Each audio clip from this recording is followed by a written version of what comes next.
Yo, what's poppin', family? How we all doing? Hope everyone's doing good. Sorry if I sound exhausted, man. I just got done doing like an intense ass workout.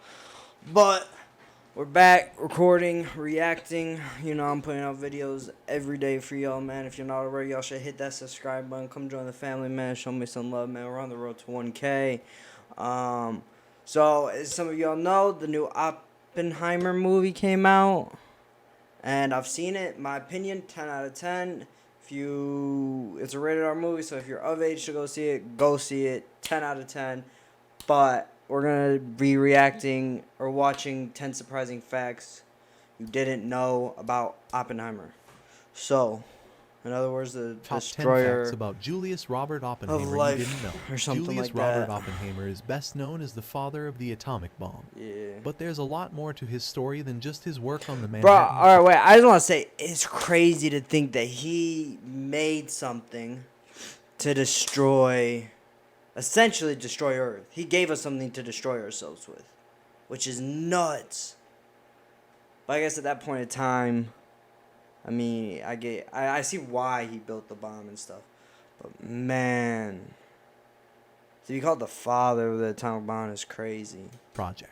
Here are 10 surprising facts about Oppenheimer that you probably didn't know. 1. He was a poet. Oppenheimer had a passion for poetry and even Damn. published his own collection of poems in 1934. He continued to write poetry throughout his life and would often quote poetry during his lectures and speeches. 2. He almost didn't get his security clearance. Oppenheimer's work on the Manhattan Project was almost derailed by concerns about his loyalty to the United States. 'Cause He he had been a was member of the Communist communist, Party in the yeah. 1930s and had associated with other suspected communists. However, he was eventually cleared and allowed to continue his work on the project.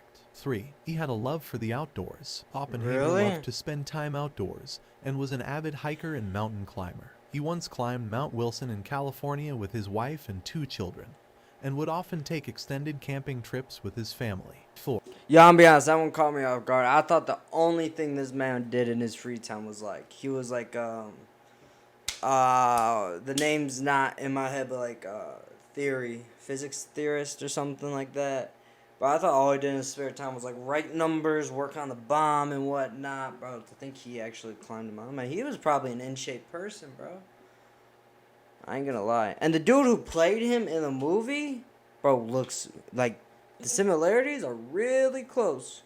Damn near think He they're had a related. complicated relationship with the military. Despite his work on the Manhattan Project, Oppenheimer was often critical of the military and its use of nuclear weapons. He believed that the use of the bomb against Japan was unnecessary and spoke out against further development of nuclear weapons. 5. He was fascinated by I Eastern mean, he philosophy. created the whole opening for nukes, in my opinion. So his whole goal was essentially to make this bomb and then for it never to be used again. But now, everyone in the world has their own nukes and whatnot. Oppenheimer was a student of Eastern philosophy and was particularly Philosophy interested theory, in yeah, Hinduism okay. and Buddhism.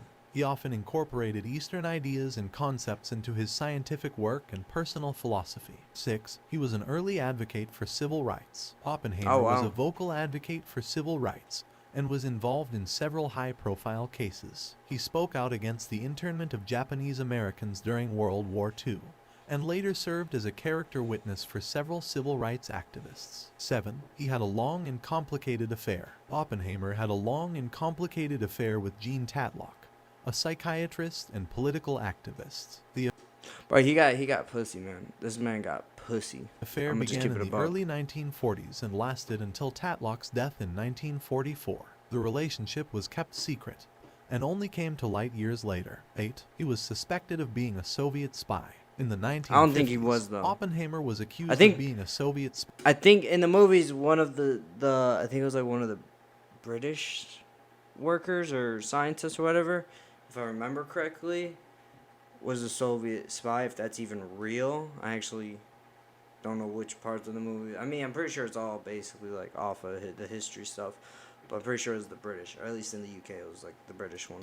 And had his security think. clearance revoked. The accusation was based on his past associations with suspected communists and his opposition to the Yeah, development bro, he had of a the lot hydrogen of bomb. beat. Everyone thought he was However, a communist. no concrete evidence I think he was ever found was to for a support the minute. accusation. I'm not 9. 100% He was sure. an avid reader. Oppenheimer was a voracious reader and was known to read several books a week. He had a particular interest in literature, philosophy, and science fiction. 10. He had a close relationship with Albert Einstein.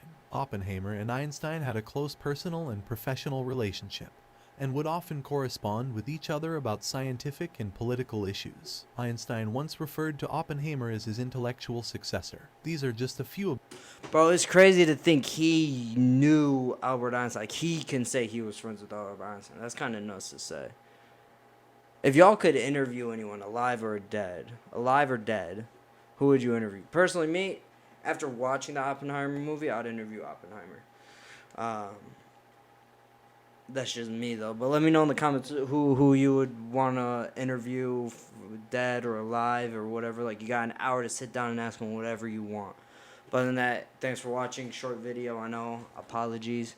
But, yeah, come back, subscribe. Road to 1K.